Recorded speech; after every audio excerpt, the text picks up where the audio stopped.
Welcome to this Aztlander presentation, Feast for the Honored Dead, Mortuary Assemblages and Funerary Ceramics from the classic Maya city of El Peru-Waka, Guatemala, with Keith Eppich. Take it away, Keith. All right. Well, I would like to welcome everyone this evening. We are going to talk about tombs. We are going to talk about burials. We're going to talk about funerary transfiguration. And we're going to look at a lot of really, really pretty ceramics. All right. Now, the focus of this presentation is a fairly complex bundle of arguments about classic Maya ceramics, particularly funerary ceramics. And specifically, this is a case study in the use of funerary ceramics within the culture of classic Maya civilization, as that culture was expressed at the site of El Peru-Waka. And we're going to try and explain both the function and meaning of these funerary ceramics in both their cultural and ideological contexts. And we're really going to look at some fabulous examples of high art from the classic period. And I'll give you a little taste of this stuff. These are some really, really high end. This is right up there at the apex of Native American ceramic artwork, and a great deal of which has been excavated at El Peru-Waka. Some of it is from El Peru, some of it's from the Palace School of El Peru, some of it is from neighboring palace schools. And we'll talk about that to some extent later on. Now, I'll start with a little bit of a background. Hopefully this won't be too droll for anyone else, but we're going to start with who are the Maya? Okay. The Maya are one of the largest of all Native American groups, currently numbering somewhere between 7 and 10 million individuals, depending on how exactly you count them. They are divided into roughly 24 distinct ethno-linguistic groups scattered across the countries of North America. The largest of these groups is the Yucatec, which is about 2 million people, but more than half of all Maya live in their old heartland, the modern nation of Guatemala. The Maya are perhaps best known for the height of their pre-Columbian civilization. Called Classic Maya civilization, this consisted of the period between AD 200 and 1000. And of course, there's a lot of wiggle room on those dates as well. And this civilization was scattered across the mountains, rainforests, and semi-arid scrub woodlands of the southern area of Central America. This was a highly advanced civilization with advanced calendric systems, advanced mathematical systems.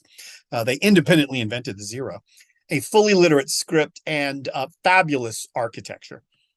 From a political perspective, the Maya were never unified, but instead their civilization consisted of a series of roughly 40 or so autonomous city-states scattered across the rainforests of Central America.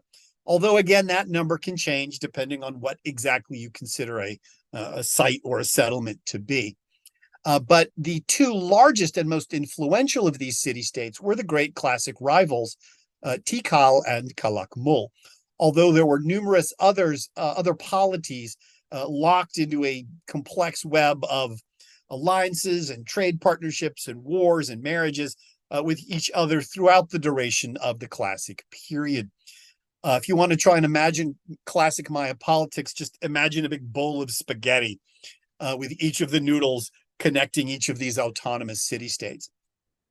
Now, the one that we're really going to talk about here, the city that is the subject of our current focus, is El Peru-Waka, which is located there in the southern and the central area of the Laguna del Tigre National Forest. And there's the emblem glyph drawn by Simon Martin, if I remember correctly. Now, El Peru-Waka itself is the name of a ruined classic Maya city. It was called Wak in antiquity, and it has been under the investigation by the Proyecto Arqueológico Waka, or its predecessors since 2003, when it was originally led by Hector Escobedo and David Friedel. Now, the ruins themselves are in northwestern Guatemala. It's deep in the multi-canopied rainforest. and they're in the Laguna del Tigre National Park. El Peru is the name of the modern ruins, while Waka is the ancient phonetic reading of the emblem glyph. And it's named after the Scolopendra gigantea, the giant centipede of the Guatemalan rainforest. So Wak is the ancient Mayan name for the giant tropical centipede. Hence, El Peru-Waka is, quote unquote, the city of the centipede. And I do want to point this out before, people tell me that the site I work at is named after a bug. I do want to point out that the Scolopendra is quite an impressive creature. Here's an image of it, as you can see, and its jaws open. And metaphorically, Carl Taube has pointed out that the jaws of the centipede represent an allegorical opening of the gates of the underworld. So this is an impressive nocturnal animal. I've never seen one in the forest, not a living one. I've seen a couple that are dead. But they are quite active at night, and they are quite voracious hunters. They're impressive creatures. Now, the Maya built this city in the 4th century AD, consolidating a number of older settlements at the junction of the Rio San Juan and Rio San Pedro Martir. The confluence of these two rivers served as a major trade node, and the city itself thrived for the next 7 centuries, only being abandoned at some point in the 11th century. It's one of the last functioning classic era cities. It's around for a really long time. El Peru-Waka possessed all the hallmarks of classic civilization. It has over 50 known stelae. It's got this large and elaborate royal court. It's got a pair of really big pyramids. It's got fairly high population numbers. My population estimates put it roughly between 20 and 40,000 individuals spread across a very large area. So it's roughly equal to the population of, say, medieval York, if you want to talk about, like, make an analogy to British cities, British medieval cities. And El Peru-Waka is perhaps most famous for its really rich funerary tradition. We are the site of 8 major tombs that have been discovered since 2003, and a large number of elite burials supplementing this that are not technically tombs but are quite rich interments.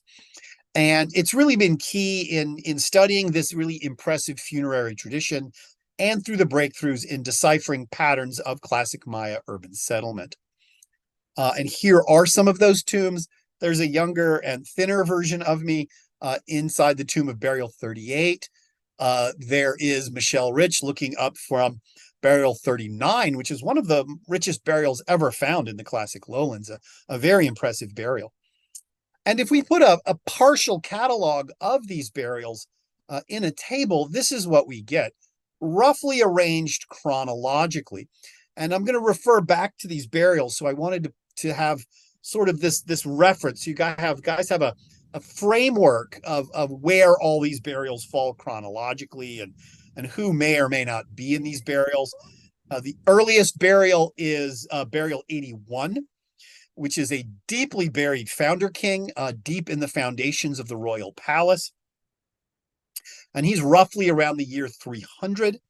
Then we have burial 24, which occurred at the end of the 4th century, which consists of 2 young royal women buried face to face in a tomb. One of them is very pregnant, and they're in one of the big pyramids, structure 01404.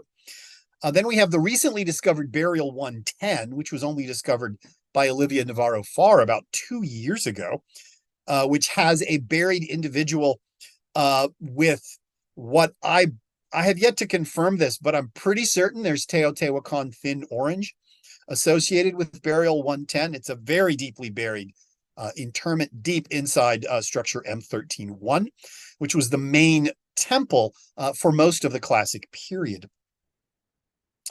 And then by the time we get to the 6th century, we get to burial 8, which was the first tomb found at El Peru-Waka. And we are almost certain that contains an individual known as Lady Ikum, who is sort of a middle classic queen. and she's in the royal palace inside structure L1138 with a really impressive 23 vessels. El Peru-Waka is notable for its really potent royal women. We've got a number of really, really powerful queens. And probably burial 37 contains the husband of Lady Ikum, Chaktok Ichak. And he was probably buried in 556, if indeed that is Chaktok Ichak. And he's in this very pretty, slender Tikal style pyramid on the eastern end of Plaza 1. It's called structure M1332. And then there's the tomb that I excavated, burial 38, which was 600 to 650, with the latter date being much more certain. And we'll talk about burial 38. We have a name from burial 38, but we don't know if the name on the vessel is actually the individual who is interred. And then, of course, we have the very famous burial 39, excavated by Michelle Rich, and that we can actually tie to an epigraphic date of 657. We don't know the individual inside burial 39. It is an elderly individual, and while biological sex is indeterminate on burial 39,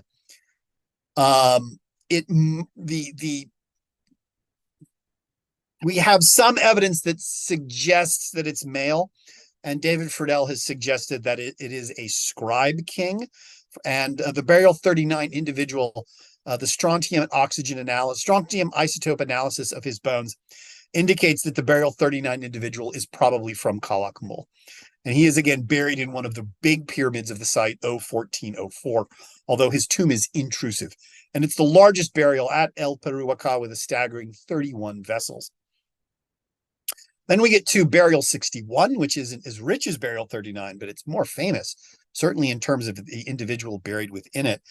This is an individual named Lady Cabell, and we've got direct epigraphic evidence that Lady Cabell is buried in burial 61. And she died after 692, is her last mention epigraphically. But the ceramics in her tomb with 21 vessels suggests to me early 8th century. So I would put her burial somewhere around 710. And then we've got the very rich twin burial of burial 20 and 21, which is not a tomb. It is instead a pair of elaborate cyst burials that contain a really interesting burial because he appears to be a noble from Motul de San Jose, from the Ick polity, because all of the ceramics in both of these burials are basically all straight from Motul de San Jose. All right. So I know I'm kind of going through these tombs very, very quickly, but I just wanted to give you guys a reference to what I'll be talking about as I start talking about the funerary assemblages from all of these vessels, from all of these tombs. Now, El Peru-Waka also possesses an exceptionally vibrant ceramic tradition. And this includes everything that range from really complex polychromes to simple cooking and storage pots, really sturdy monochrome serving vessels, apparently its own palace school vessels, which is, honey golden, has this really honey golden base slip, and I'll show examples of that later, and much, much more. And the ceramics of El Peru-Waka are really part of really one of the really chief accomplishments of classic Maya civilization, in which it produced a really impressive corpus of ceramic art, second to almost nothing else in Native America. And indeed, the classic Maya world produced some of the finest artistic masterworks of any part of the ancient world. I mean, I would put these masterpieces of Maya ceramics, I would put them up against the Greek pots or the Japanese porcelain any day of the week. These are some staggeringly beautiful examples of artwork. These are some wonderful examples from the CARE archive. These are, of course, not from El Peru-Waka, but I would encourage, if you haven't heard of the CARE archive, I would encourage everyone to go through it. It is an incredible treasure. Now, when in the almost 2 centuries of Maya archaeology, we've uncovered a lot of ceramics, all right? And we have grown used to these really elaborate tombs producing a lot of really beautiful pieces of ceramic art. And we've kind of taken this for granted. You uncover a huge tomb, and you're going to find a lot of really fantastic ceramics. And here are just some of the examples from from Washak Tun. There is one of the drawing of burials, communal tomb A1, with its incredible collection of ceramic vessels. And to some extent, we've kind of grown spoiled about this. And very few people have actually paused to say, why? Why are the Maya choosing to bury these honored ancestors with all of this incredible ceramic material? And you can see there's the Palenque Temple 20 tomb. There is Tikal Burial 196. All of these incredible, beautiful plates and bowls and vases and drinking cups and uhus and hawantes and all of these incredible vessels. And that's asking why the vessels look the way they do, and asking why the vessels are there in the first place is kind of the point of this presentation. And this is research that is currently kind of unfolding. This is something I've been playing with for many years. I wanted to make it an article at one point in time, and now I kind of want to make it a book.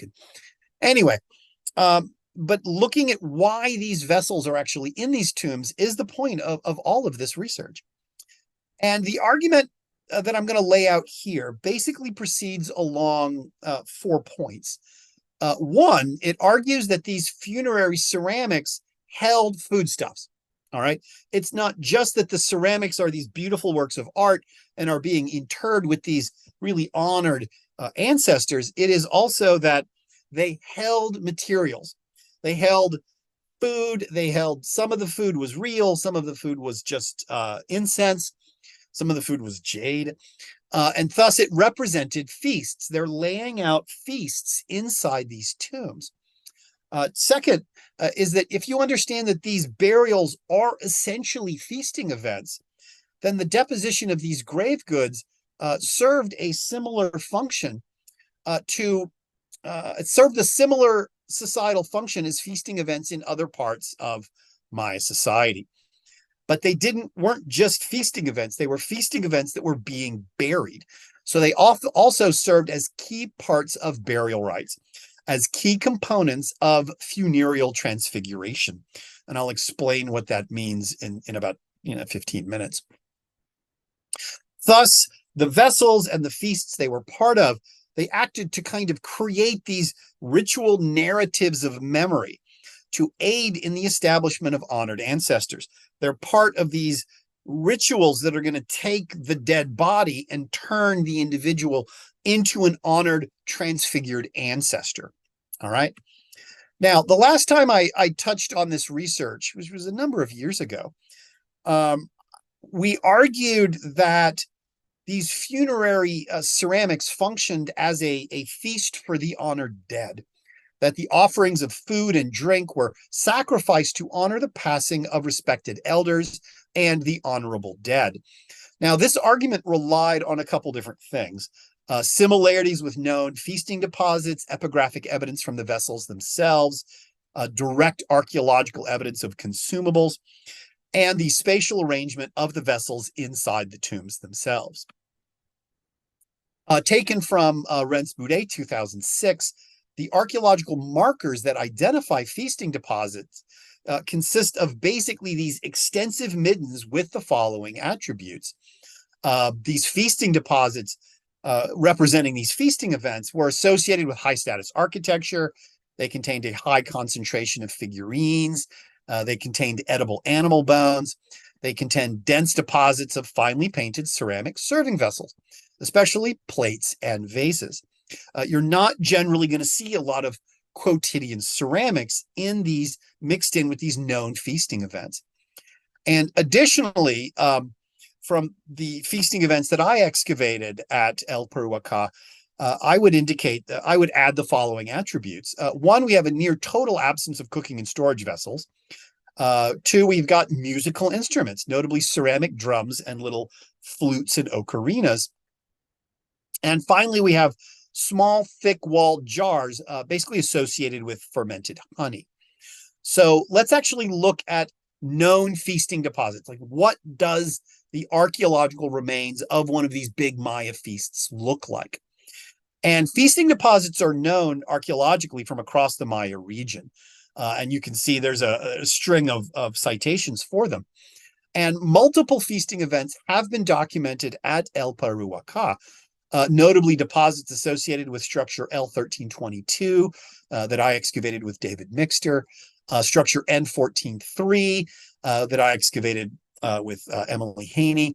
Diana Freeberg excavated and published on a really fantastic feasting deposit associated with structure M131. And pictured below, there we are working on the feasting remains from structure N142. And if you took that picture and turned it into a illustration, you would get this. And this is the N142 deposit that I published on a number of years ago. And what did the N142 deposit have? Well, it hits almost all of these markers that were identified as being a result of a feast. It had a concentration of figurines. It had edible animal bones. It had dense deposits of finely painted ceramic serving vessels, especially plates and bowls. But you almost never find vases in the feasting deposits at El Peru-Waka. From all of those feasts that I mentioned, we have a single vase. And largely, I think that's because the vases were being gifted. But the bowls and the plates and everything else would get smashed at the end of the event. It would be a crataphonous feast. There is a near total absence of cooking and storage vessels, and you have a lot of musical instruments, notably ceramic drums, whistles, and ocarinas.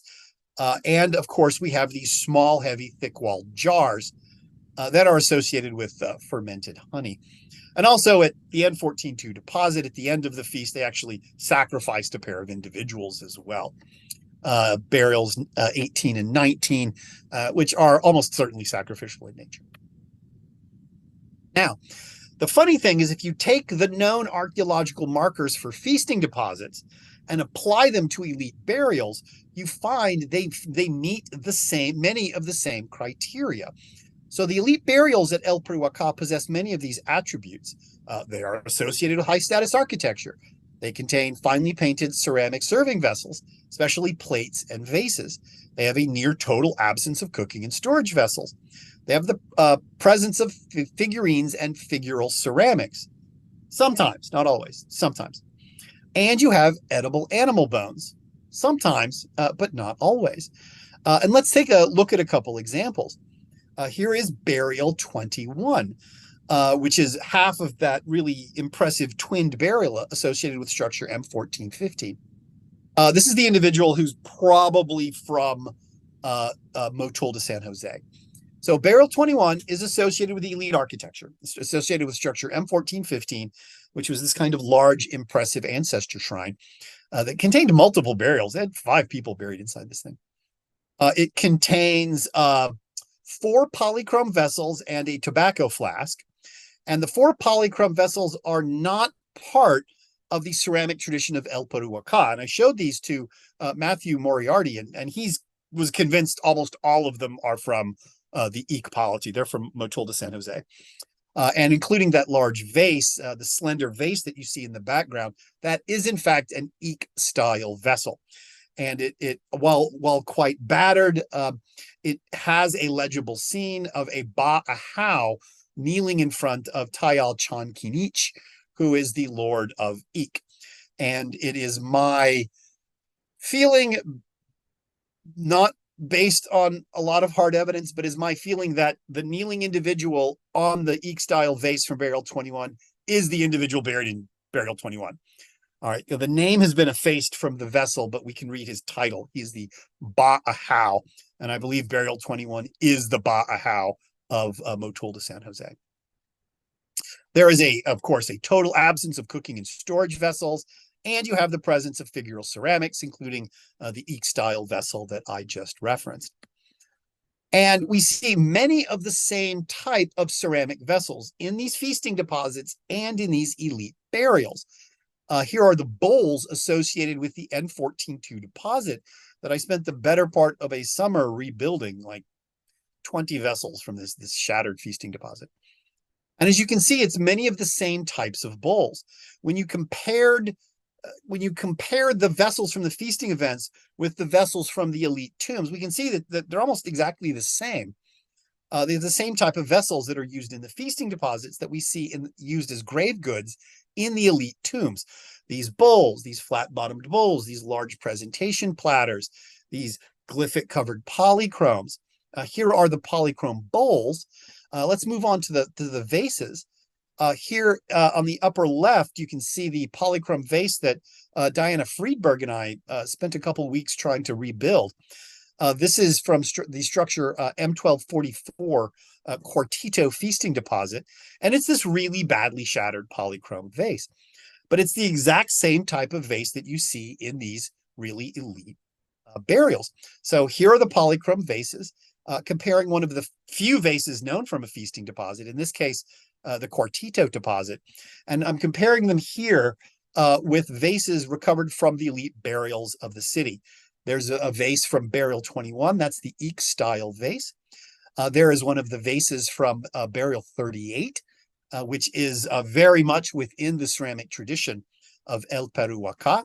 There is, on the lower left, there's one of the vases from the tomb of Lady Cabell, which is burial 61. And before I move on, I want to linger on that vase from burial 61. It's one of a part of three vases that are, again, not part of the local potting tradition. Lady Cabell has three vases that are almost certainly from the Tikal Washaktun area, where you've got this tradition of Kanal Khan composite, where the vessel is made to look like it's carved out of wood, even with the darker and the lighter brown portions of the vessel. Now, note the difference in quality and the degree of preservation. The vessels from the tombs are much nicer, and they're better preserved because, of course, they were preserved in this huge tomb. But I want to point out that it's not just because of that. And I want you to stick a pen in that because we're gonna come back to it later. So for now, just note the high degree of the funerary vessels as compared to the vessels from the feasting deposits. Furthermore, epigraphers have deciphered glyphs on ceramic vessels indicating their function as containers for comestible food, drink, tobacco. There's lots of epigraphers have pointed this out, that these vessels from these tombs literally say that they're being used to convey food and drink. This includes ukib, which is the tall drinking vessels, and hayay, which is the smaller drinking cups. And they are almost all associated with chocolate, which is cacao. And here are some of the ukib, hai, and hemispherical bowls that occur in the high elite burials of El Peru-Waka. There is the vessels from burial 8, which is the tomb of Lady Ikum, almost certainly the tomb of Lady Ikum. And she's got these beautiful black tripod cylinders. She's got these beautiful hemispherical bowls. And she's got these really unique drinking cups. You can see one there on the upper right. It's almost perfectly divided down the center. One side is a glossy orange. The other side is a dark black, which has been placed on top of the orange base slip. We have approximately 4, I think, of these vessels from El Peru-Waka. And to date, the only other place that I know that this type of vessel occurs is Calakmul itself. All right. So Lady Ikum has vessels that come from the ceramic tradition of Calakmul. We have lots of foreign vessels appearing in the corpus of these royal tombs.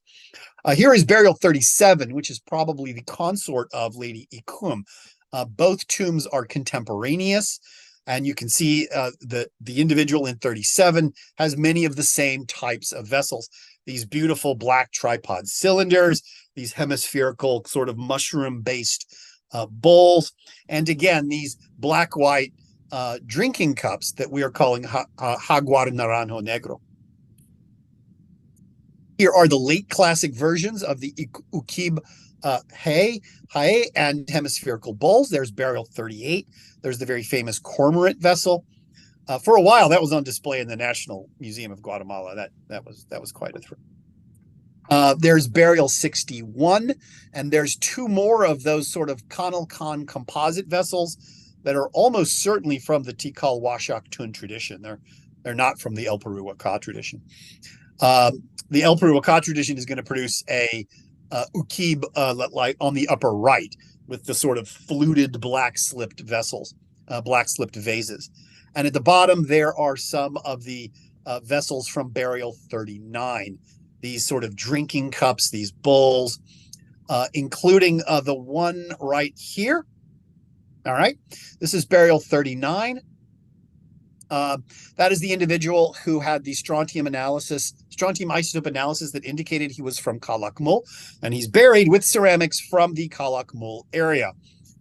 This right here is one of a number of vessels, chimbote polychrome, which is again part of the Calakmul potting tradition. It's not part of the local tradition. And burial 38 and 39 are associated. They have almost identical ceramics. And Michelle Rich and I have published on this in the Old Forest of History edited volume, which is quite good. And the individuals from 38 and 39 are, they're individuals in the mid-7th century. They are almost certainly related, although we do not know how they're related. We don't even know the biological sex of the individuals. Now, shallow bowls and small cups are also associated with glyphs indicating their function for ulul, a toll. This occurs on one vessel, which has lost its provenience. It's got the care number of K9112, and it bears the name of a ruler of El Peru-Waka, Kinich Balam. And it's for a toll. And we've got very similar vessels in these high elite burials. There is one from burial 37. There's another one from burial 38. Burial 38, that is the vessel that we pulled the name from, Chakkin, but we don't know if the burial 38 individual actually is Chakkin. There is burial 61, of course, Lady Cabell, and there is burial 39, this unknown scribe royal or scribe king. And the two vessels here on the lower right are also of those chimbote polychromes from Calakmul. Also, we have known vessels, including lak, which are plates, or hawante, which are large-footed plates. Some bear glyphs indicating their function as we'ib, eating vessels, for ta sak chiilwash, for white venison tamales.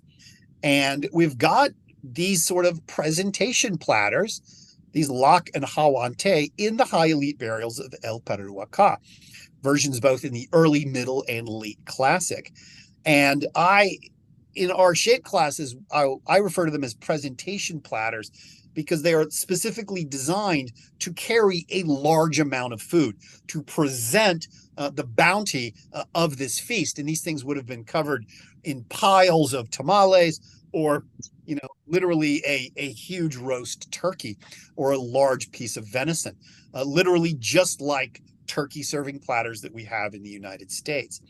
And here are some of these presentation platters. There's burial 24, these incredibly gorgeous ceramics with the scutate lids in the upper right. These are all beautiful ceramics, and they're all well within the potting tradition of El Peru-Waka. But as we move into the middle and late classic, the presentation platters grow flatter with with shallower sides.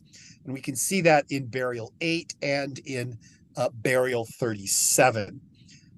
Burial 8 is sort of, mid 6th century, and it's got these leaf designs here, which I would argue are indicative of wrapped tamales. And here we have late classic versions of these presentation platters. They're the ones from burial 38, which are, again, nearly identical to the presentation platters from burial 39. These two tombs were extremely similar. And then we have burial 61, Lady Cabell, and her incredible ceramics from there. Again, these large presentation platters, some of which were ritually killed and have kill holes in them. And finally, there are these things, these small, what used to be called poison bottles. And it's long been noted that they contained glyphs, which read them as serving as the home of tobacco powder. There's a very famous vessel right there, which was deciphered by David Stewart. Uot umai akmo. This is the home of the tobacco powder of turtle macaw. And other glyphs on these simply note that they contain moai, or tobacco powder. And this has been chemically confirmed through chemical analysis, that we have the vessels that say they're therefore tobacco powder have tested positive for the presence of nicotine. And we have a number of these tobacco vessels in the tombs of El Peru-Waka, including burial 39, which is in the upper right. That's the sort of scribe royal. Has two of these things, all right? Perhaps most interesting is this vessel on the right, which is from El Peru-Waka burial 61. It's from the tomb of Lady Cabell. And I got quite excited when we found this, because it is a known type of ceramic called the Don Gordon model carved. And there's a large number of these vessels that have been found across the Maya region, but most notably, they have been found in the Copan pocket. And Olivia Navarro-Farr and I published out on this a number of years ago in a really neat chapter called The Curious Case of Lady Cabell. And basically, Lady Cabell, in Lady Cabell's tomb, she has a tobacco flask, which is almost certainly from Copan. Again, we've got these foreign ceramics being intentionally introduced into funerary contexts. Now, residue analysis has confirmed the veracity of the cacao drinking vases, with traces of cacao and theobromine being found in tripod cylinders, small cups, bowls, and platters. All right. Although Jennifer Low-Miller Cardinal recently did a deep dive into 100 different vessels, 100 different drinking vessels, and she found almost no theobromine in these. And I think I may have a solution for that later on. And additionally, residue analysis has confirmed that these snuff bottles actually did hold moai, which is tobacco. And in her 2012 dissertation, Jennifer Low-Miller Cardinal identified maize phytoliths in 6 vessels from Calakmul, and 2 of these are from funerary contexts. So these vessels are being filled with drink. These tobacco flasks are being filled with tobacco as they are being deposited into the funerary contexts. And in burial 24 of El Peru-Waka, one vessel contained a pair of birds. It contained the complete remains of a pair of bobwhite quails. And indeed, concentrations of heavily deteriorated bird and mammal bones occur commonly in the burials of Kaminal Huyu. Kidder mentions this quite prominently. And in James Fitzsimmons' publication in 2009, Death in the Classic Maya Kings, he notes that almost 40% of all the tombs he surveyed for that book contained some manner of faunal remains. So this vessel in El Peru-Waka burial 24 probably held a pair of roast quails. And finally, there is the spatial arrangement themselves. There is literally 1,000 different ways you could put vessels into tombs.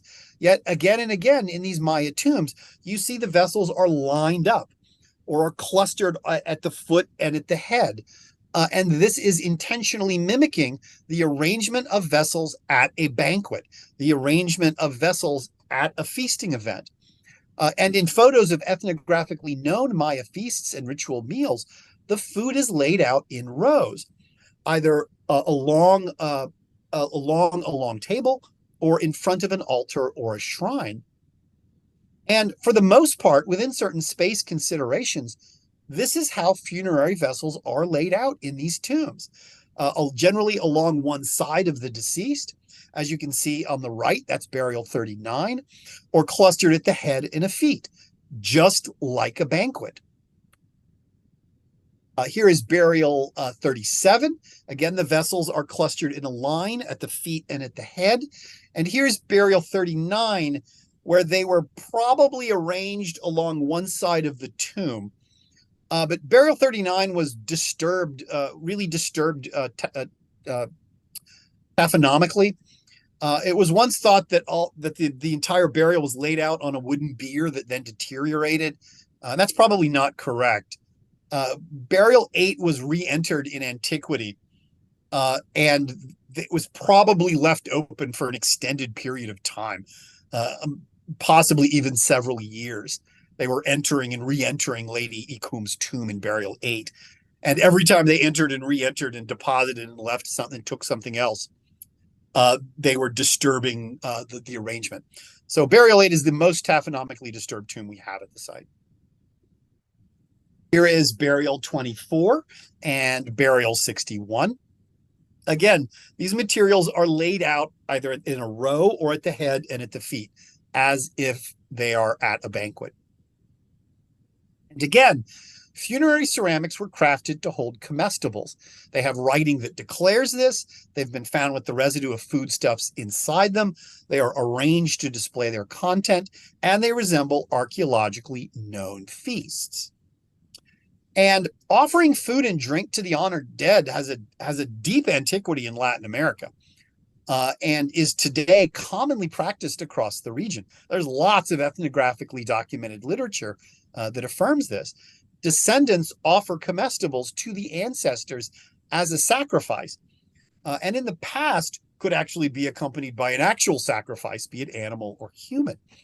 So why do we find these vessels in these funerary contexts? Well, because they're offerings. They are a feast laid out for the honored dead. And, so what? All right, they're feasts. All right, so what? Well, the implications of this are that there exists a considerable anthropological literature on feasting that can now be applied to funerary contexts. For instance, scholarship tells us that feasts are inherently political acts. They are meant to reaffirm existing alliances. They are meant to forge new social and political ties. So if funerals are feasts, then they are explicitly political acts. And thus, what gets deposited in a tomb is laden with political meaning. And this is why we tend to see foreign ceramics being introduced into these funerary contexts, whether they are from Copan or Calakmul or Tikal or Ik or La Florida. This is why we're seeing these foreign ceramics appearing in these funerary contexts. And I'll give you one really example that everyone should really recognize right off the bat, which is the early classic tripod cylinders. What did Joe Ball call the tripod cylinder? The example par excellence of Teotihuacan affiliation. So when these people get buried with tripod cylinders, we've got 3 tombs with tripod cylinders in them: burial 110, burial 8, and burial 37. They have these beautiful black tripod cylinders.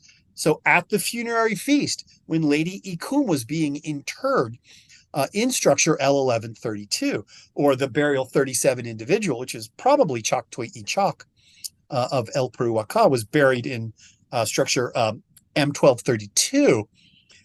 They are making reference to a Teotihuacan affiliation by burying them with these vessels that resemble the old alliance with Teotihuacan. So the argument, again, laid out here is going to proceed along these 4 points. One, I've argued that these funerary ceramics held foodstuffs, and these are feasts, all right? And now I'm going to move on to the more sort of nebulous, speculative area, talking about how these functioned as, how they served a societal function, and how they functioned as parts of key components of funereal transfiguration. And we know that the Maya held these feasting events. Here is a very famous piece of monumental history in which it almost perfectly matches what Brian Hayden has argued is the main function of feasts, which is commensality, the practice of eating together, sharing the sybaritic pleasures of a social equal.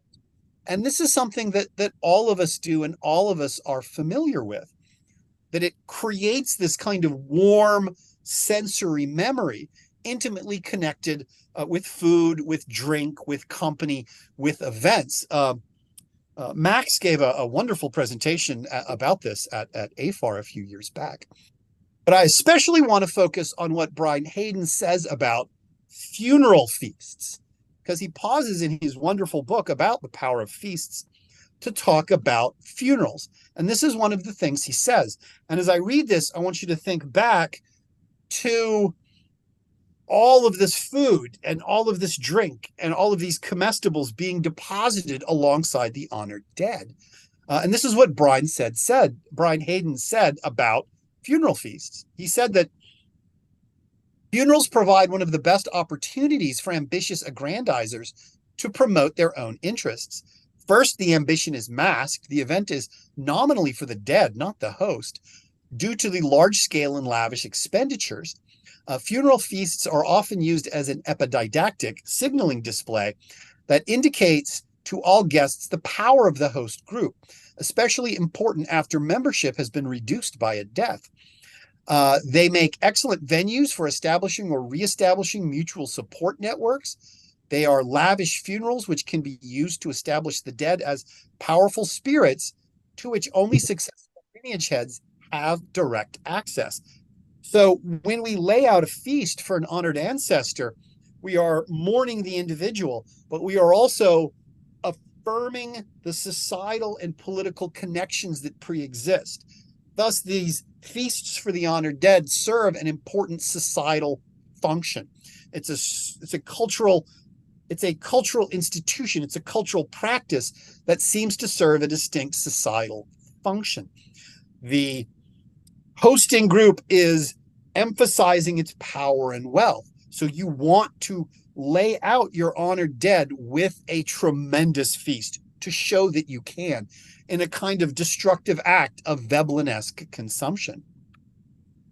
But I do want to move beyond kind of this kind of structured function, and I want to move into a much grayer area, because these are funerary rites. These are burial rites, and there is kind of a function to them. All right. And this is the figurine scene from Burial 39 that was recovered by Michelle Rich. And after a lot of hemming and hawing, and we stared at this scene for a very long time, and it's currently on display, I've heard, at the Museo Nacional in Guatemala City, that we think that what the scene shows is a funeral. It is the funeral for the individual that was buried inside Burial 39, this kind of scribe royal. And we have the existing court, which is enacting these burial rites, which indicate funereal transfiguration. And the three most important characters in this scene are the figure in the middle and the royal couple that is just beyond him in the picture to the right. The individual in the center is the dead king, who is in the process of being transfigured. He is being moved from a dead father or a dead individual, again, don't know his biological sex, from a deceased individual, he's being transfigured into this honored ancestor. And this funereal transfiguration is being overseen by a pair of royals. And we can see them there, the photograph on the left. And David Friedel has built what I think is a really convincing argument that these two individuals being depicted are the royal couple, Kinich Balam and Lady Kolomte. And the individual being transformed is probably the parent, either the mother or the father of Kinich Balam. And in these kind of rituals, in these kind of funereal transfigurations, these kind of renewal ceremonies, one of the things that's really important is purity. And among ethnographically known Maya, they have to abstain from sex. Sometimes they abstain from food or drink for a number of days. But most importantly, and this was pointed out by John Chuchiak, that even the receptacles have to be considered pure, all right? And he points out that in modern Maya ceremonies, in these renewal ceremonies, that even the receptacles, the gourds and the ceramic plates, have to be pure. They have to be newly made. They have to be unused. And the Maya he works with referred to them as zuhui lak, as these virgin plates. So these vessels are being made specifically to be used in these ceremonies. And I think John Chuchiak's observation, which he got from Jarek Thompson, but I think is really his, can partially explain why these vessels from these tombs are in such great condition, because they've never been used. They are these virgin vessels created to be deposited in the tomb, all right? Which meant that the ancient Maya may have only seen these vessels for a few days at most before they were placed inside their funerary context. And again, compare the bowls from the known feasting deposits from the N14-2 deposit, and these bowls are kind of chipped, they're scarred, they're rubbed off, the decorations have been effaced, because those are vessels that were used. The funerary bowls were never used. They are virgin vessels. And again, compare the vessels from burial 21 and burial 38 and burial 61 to the vase that we recovered from a known feasting deposit, which is structure M1244 that Diana Freeberg excavated. The vase is in rough shape because it was used. And these other vessels were, in fact, never used. And this is why I think Jennifer Low-Miller Cardinal has been so frustrated trying to locate theobromium residue in these tall chocolate drinking vessels, because there isn't any, because they were never used. They might have been filled with unground cacao or filled once and then, deposited in the tomb. And as part of the funereal transfiguration, I can't wrap this up without referencing the book that me and my co-editors recently published, El Peru-Waka, New Archaeological Perspectives on the Kingdom of the Cenobite. It's a wonderful book. Go buy it. At any rate, Michelle Rich and I wrote a really interesting chapter where we explored these type of funereal transfigurations. And the name of our chapter was called Who is the Pyramid? And we argued that in these burial rites, see the funereal transfiguration of the deceased person into an honored ancestor. This is what we see in the figurines scene from burial 39. The dead king being transformed into an honored ancestor. The body of the individual is seeded into the earth to flower into a world tree, to become a conduit between the living descendants and the world of the numinous. And I think we literally see this in the very famous Dazzler vase from Copan, which is in the lower right, in which literally the little goggle-eyed face of Yash Kukmo is staring out from his own burial pyramid. He has become the pyramid. He has exchanged his physical body for an architectural one. And this type of funereal transfiguration is, I think, what we see on the lid of the sarcophagus of Tikal the Great from Palenque. And this is, of course, not my observation. This is Linda Sheely and David Friedel, and goes back decades, in which we see the transfiguration of Tikal the Great. The world tree sprouts from him, and he becomes a conduit connecting his ancestors to the spirit world. And David Friedel, in a recent publication in Ancient Mesoamerica, has taken this one step further, noting that the arrangement of materials inside these tombs resemble cosmograms. This is burial 37, which is probably Choctoi Ichak, in which the material in his tomb is laid out to be a world tree. And Choctoi Ichak is being buried with the instruments of conjuration and divination, from iron pyrite mirrors to spindle whorls, to counting tokens to these precious hunal jewels, literally the ritual narrative that emerges from these sort of burial cosmograms is we see the sprouting of the one tree and this funereal transfiguration into an honored ancestor. We see similar things with burial 39. And this is where the figurine scene comes from. We've got a concentration of spindle whorls, which may have been used as counting tokens for divination. We have the head of a stylus writing instrument. We've got a mirror, a slate back mirror, which might have been used for writing and divination. We have a concentration of spangles. And at the feet of the burial 39 individual, we have, of course, the very famous figurine scene. And we have something similar in burial 38, the tomb I excavated a number of years ago. We've got 12 vessels, which include royal polychromes.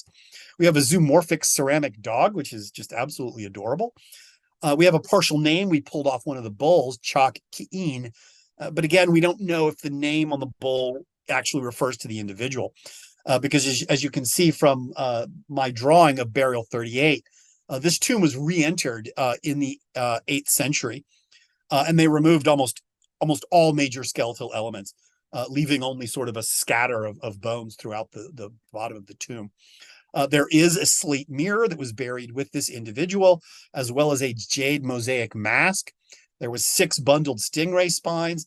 The individual, during the re-entry, they left behind 2,527 obsidian blades and cores, and an additional 445 chert flakes and cores. And examining these sort of funereal cosmograms that build up these ritual narratives, this is what David wrote.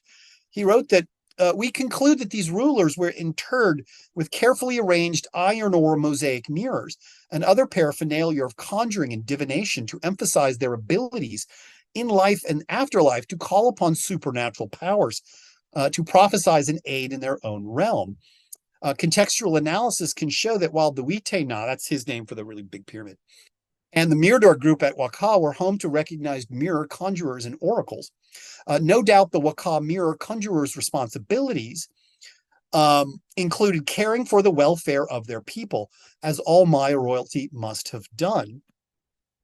And to some extent, this funereal transfiguration, this feast for the honored dead, these sort of ritual narratives, these sort of funereal cosmograms that are taking place inside these tombs are to some extent turning the person from a body into a pyramid.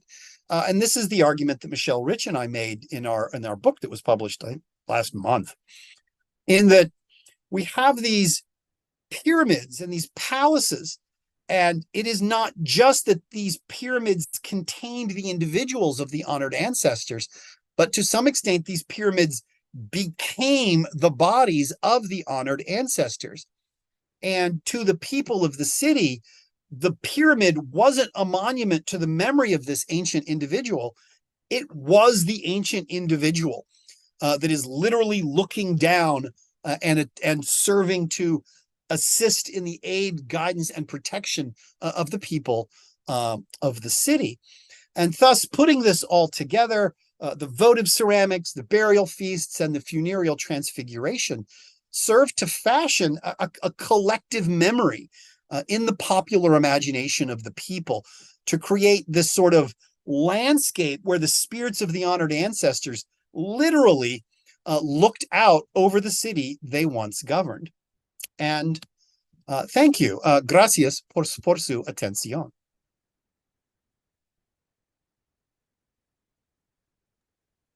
All right, Keith, thank you so very much. We don't have that many questions, but Mark Zender, if you want to unmute, I'll read another person's question first. Rob says, I'm interested in burial 24 at structure 01404 that includes a very pregnant female. This burial is thought to contain members of the royal family who were executed following the entrada and fits Deborah Walker's mortuary patterns of fallen regimes. Can you elaborate on this burial and how the veneration of ancestors differs following a violent regime change? Yes and no, or at least I could try. Burial 24 was excavated by Michelle Rich and Varinia Matute. And let me see if I can go back. It's got some really, really nice vessels. First off, this is one of the long and endemic arguments that I have with David Friedel. David Friedel wants to, there we go. This is Burial 24. Really, really nice ceramics. David Friedel really wants them to be sacrificial. And we have had many arguments about it. And the arguments are all good natured. On the other hand, there is no actual physical evidence indicating trauma in any way. Their necks aren't broken. There's no cut marks. There is no insult to bone located on the Burial 24 individuals. Could they be sacrificial? Yes, they could be. But there is no direct evidence that indicates they are. I think the evidence that does exist is very circumstantial. I don't think honorably burying people with all of this incredible stuff and this funeral feast is reminiscent of sacrificed royals. I mean, I expect to see them like you saw them at Yashunan, which literally they're chopped up. So we don't actually know that the Burial 24 individuals are sacrificial. If they are, then they would fit these sort of patterns where you have the entrada, you have Siakak come in, and the wrong faction ends up in the ground. And these individuals were buried in the big pyramid of 1404 next to another burial, which is called Burial 25, which is a elaborate cyst with this very elderly founder queen. So I'm not 100% sold on the fact that they're sacrificial at all. If they are sacrificial, then they would be associated with a regime change. But again, we don't seem to have a regime change at El Peru-Waka during the Entrada. Stela 15 and 16 seem quite celebratory. You know, Siakak shows up and he seems to be kind of welcomed by the kings of El Peru-Waka. So we don't seem to have a regime change, and I don't think they're sacrificial. So that would be my answer to that. But, you know, I could be wrong. All right. Well, Mark Zender had some comments on the cormorant vase that he thought would be of interest to Dory. But I can't make too much out of it other than M. Thompson thought of it as the bird of doom, and this icon appears on Mimbres, Hohokam, and other Pueblo media. I might add that out at sunset, I was watching one swim by down the canal, and he sleeps each night in the Royal Poinciana tree, which is beautiful to see a silhouette up there. And then the geese got mad at this and they yelled out to him, and so he flew off. But it's always been, living in South Florida here, I've seen them all the time, and they come out and they dry their wings in the sun, and it's nice to see one dive down and get a fish and come up with it. And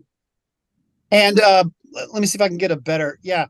And if you'll notice, he's surrounded by water lilies. So the cormorant is fishing among the water lilies. It's a really neat vessel. It was in Burial 38. It's the best preserved vessel in Burial 38. Oh yeah, Eric? And it's also good. It's also gadrooned as well. So it's made to look like a gourd, which is an odd way to do ceramic vessels, and it's quite a hard way to fashion a vessel that way using coil and paddling, which is how the Maya built vessels. But they seem to really like to do this kind of thing in the ceramic tradition of El Peru-Waka. They like the potting tradition, the potters. They kind of liked making these technically very difficult vessels, and liked playing around with all of these non-traditional designs. I mean, they really are true artists, or they were true artists. Eric? The body of the bird also resembles like an anima vessel. Oh, yeah, it does. Yeah, multivocality. Eric, it's Mark Thompson. Can you hear me? Oh, it's Mark Thompson. Okay. Can you hear me? Yes. Okay. I wanted to make a brief comment on the cormorant vessel. These are usually referred to as the Maya water bird, but referred to them as the phonic bird. David Kelly referred to them as a heron cormorant, and they're actually a avian chimera. Oh, Often they're depicted with of both a cormorant and a heron. In other words, they could have a cormorant bill or beak and then long, spindly legs like a heron.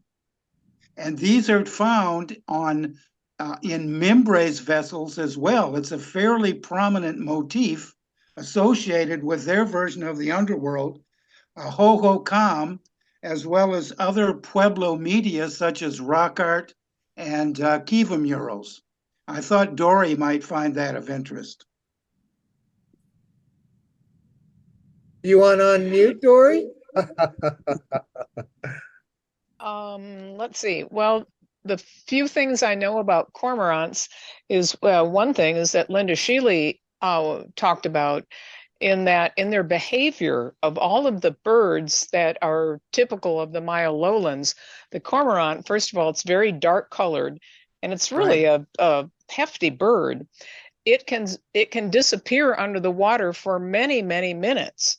Yes. And with the association of the underworld of surface of water being one of those liminal divisions between the spirit world, the world of the dead, and the world of the living, the cormorants are one of the animals that seem to be able to traverse those two realms. And it's a perfect example here on this vessel where, as Keith's saying, you've got water symbols and then the red and the blacks of the water lily. Again, I think also the reason for the black is the association with the dark waters of the underworld. Well, they actually inhabit three areas. They can fly, walk on the surface of the earth, and dive 80 feet underwater. And in Mimbres iconography, they feed on the souls of the dead, represented as fish. Interesting. And Mark, I'm sorry. I thought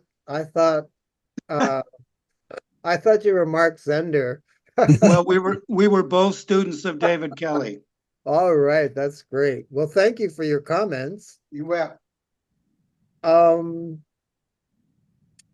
Let's see. Charlie says, amazing site and ceramics. Could you speak more about the site location regarding geography? I noticed on Google that heading south towards the Rio San Pedro, there is a lagoon and a very odd-looking green and brown disturbance of the land.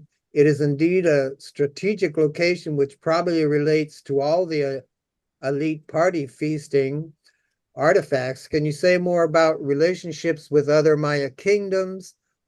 You had an awesome centipede, and that was the best centipede I've seen, that video. And I've done programs for the IMS about the centipedes. And thanks so much for this presentation. It's the best he's seen in a while.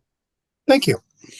I'll answer both of those things. One, I'll speak to the local geology and geography, and then I'll talk about the political history, which is still unfurling. We're still discovering things about that. First off, here is Damien Markin's really excellent map. And basically what we have here is this kind of limestone tabletop located here. All right. And this limestone escarpment is basically sitting about 80 to 100 meters above the surrounding area. So it's really quite tough to walk up every day because our camp is down here. But you get a real sense of height when you're on top of the escarpment. And in fact, when you climb to the top of the pyramid, which is at the edge of the escarpment, on a clear day, you can see the tops of the Sierra Lacandones. So you can see some 80 to 100 kilometers away. So the main bulk of the city was located on top of this limestone escarpment, right here. But settlement scatters over the entire area. It's a low-density Maya urban. It's part of the low-density Maya urban tradition where they're scattered all over the place, but concentrated in the center. And this is the modern course for the Rio San Juan, and this is the course of the San Pedro Martir. The San Pedro Martir is navigable year-round. It's a nice, big, slow river. It's quite pleasant to canoe on. And it is naturally navigable for quite a long distance. It'll take you all the way to the Mexican frontier. The Rio San Juan is a different story altogether.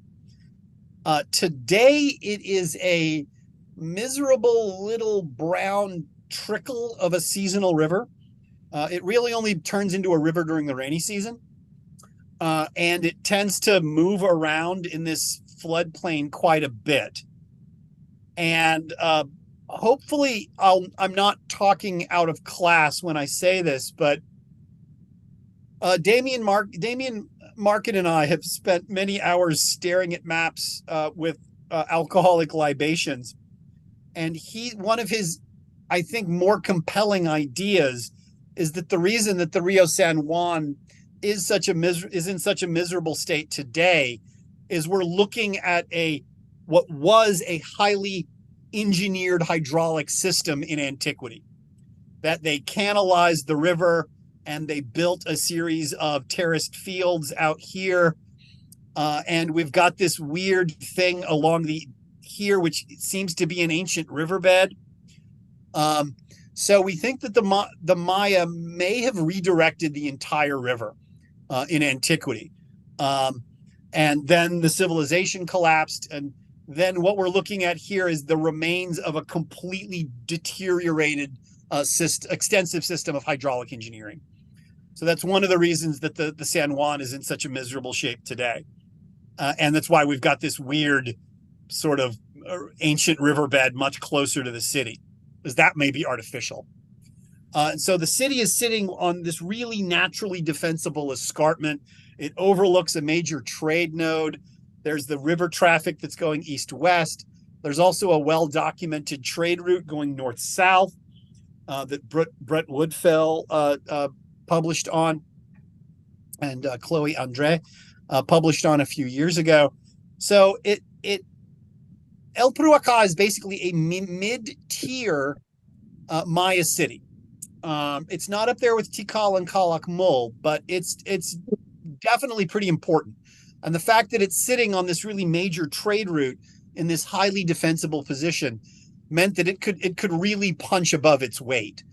In the early classic, it is part of this sort of Teotihuacan affiliated new order of cities. And they love Siakak, and they talk about how great Siakak is. They praise him for centuries after he passed through. The newly discovered Stela 44 talks about Siakak returning as an elderly man to Waka. And so this was apparently a favorite city of Siakak as well. And then it has a very troubled period in the Middle Classic. Probably the city is pretty dramatically sacked at some point in either the late 5th or the early 6th centuries, because every single early Classic monument is completely busted. And we have a major disjunction in the ceramic tradition. So I think something really, really bad happened somewhere around the year 500, in which and Joe Ball is in Idle Talks with Joe Ball. He suggested that the site might have even been abandoned for a few decades.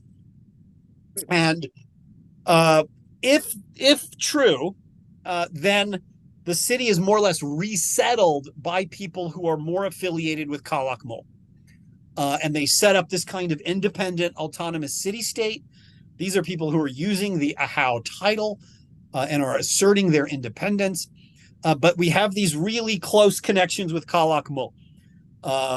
And I don't know how this aligns with the movement of the Kanul polity from Zibanche to Calakmul, if this is part of that realignment, or this is one of the many things we just don't know about. And then in much of the late classic, it's a strong ally of Calakmul. We've got monumental art showing the Lord of Calakmul playing ball with the kings of Waka at Waka. Where the kings of Waka are marrying the daughters and the granddaughters of the rulers of Calakmul. And Calakmul is super loyal. El Peru-Waka is very loyal to Calakmul, and they suffer for it because Tikal destroys their army, captures their king and one of their patron gods in a very famous defeat in 742. If I always get that date wrong. I think it's 742. And the Tikal is so happy that they've captured and executed the king of Waka, Balam Sam, that they in fact put his name as a defeated enemy on the lintel of Temple 4. And then El Peru-Waka outlives, when you get into the terminal classic, El Peru-Waka outlives both of these big rivals. Both Tikal and Calakmul are abandoned, and El Peru-Waka just continues way on into the 11th century. We have ceramics from Chichen Itza. We've got Sotudosphere ceramics. We have Chichen imagery at El Peru-Waka. It's incredible. I don't think there's many people living there at the very end when you get to 1050, but it's around. It's occupied for a very long time. And the final abandonment of the city is an orderly abandonment. That's one of the stranger things about it. At a palace called the Chalk Group, I excavated smashed oyas on the floors of residential structures. That I would excavate into the structure, clear away the collapsed architecture, find a smashed oya. And every single time underneath the smashed oya, underneath that floor was a burial. I did this a dozen times. So they are literally, it is a completely organized abandonment in the mid-11th century. They are actually sacrificing probably sacred water or sacred jars at any rate on top of the old burials before they leave the place. It's really quite remarkable. Anyway, I hope that answered your question. Well, Nicholas Helmuth, you're an hour and a half late, but good that you're here. Remember, there's always a recording. And Carl Calloway, thank you. He's offering to FedEx me some of his meatballs so I can have my own piece. Sorry to be late. Actually, I had a question. Okay. Do you think that can you discern now, due to your very close investigation of the burial objects and their contents, that certain burial foods can you discern if certain burial foods were for certain legs of the journey? That is, if the journey is following the Maize God Resurrection Road. So can you kind of see, because the Maize God Death and Resurrection, it's an incredibly long, involved journey with lots and lots of stages. And can you see that, or are all these foodstuff just for one single feast, or are they for foods and items needed along the journey? That's such a brilliant idea. I wish I came up with it, but I've never even thought of it. Well, the reason is because, like the little dog. The dog is the only animal that can sniff out the invisible path. So the dog is there to guide the dead. On burial 116 at Tikal, he's buried with over 100 bones, and those bones actually have a map of the death and resurrection of the maize god, right? And the bones are even inscribed potentially post-mortem with inscription saying this is his canoe bone. So which is actually it's showing it's a map, basically. It's almost a book of the dead, showing the route of the journey, and how all these other foods, and you said jades, are the jades there for not just food, but potentially for that moment, ecstatic moment of resurrection in the field of resurrection, things of that nature. Those are really great questions, and that's a really neat idea. And I've never really thought of it that way. Okay. And I really want to. All right. Food for thought. Oh, literally. Unintended. We do have dogs. In the upper right, there's the little zoomorphic dog figurine from Burial 38. And he was intentionally sacrificed. They smashed the head off the dog. Oh, wow. These two little holes, that's Ron Bishop. That's not antiquity. And the ceramic itself is a dog, but it's a candle holder. It's filled with stucco to weigh it down. And in burial 39, there was the skeleton of a dog interred with the individual. So we've got dogs with the dead. We've got jade occurring commonly. Here is a rough reconstruction of the jade mosaic mask from burial 39, which was located here. And of course, they have hunals, which are an indicator of it's a royal jewel. So we've got that. But we also have non-foods, which is really interesting. And I don't quite know what to make of that just yet. We have things that are obviously can't be foods being placed in serving vessels. Burial 8 has a tripod cylinder that's filled with a pound of copal, a big brick of copal. Oh, interesting. It's incredible. But of course, burial 8 was re-entered, and we don't know if the vessel was reused as an incense burner. And burial 81 has bricks of hematite placed in one of the plates.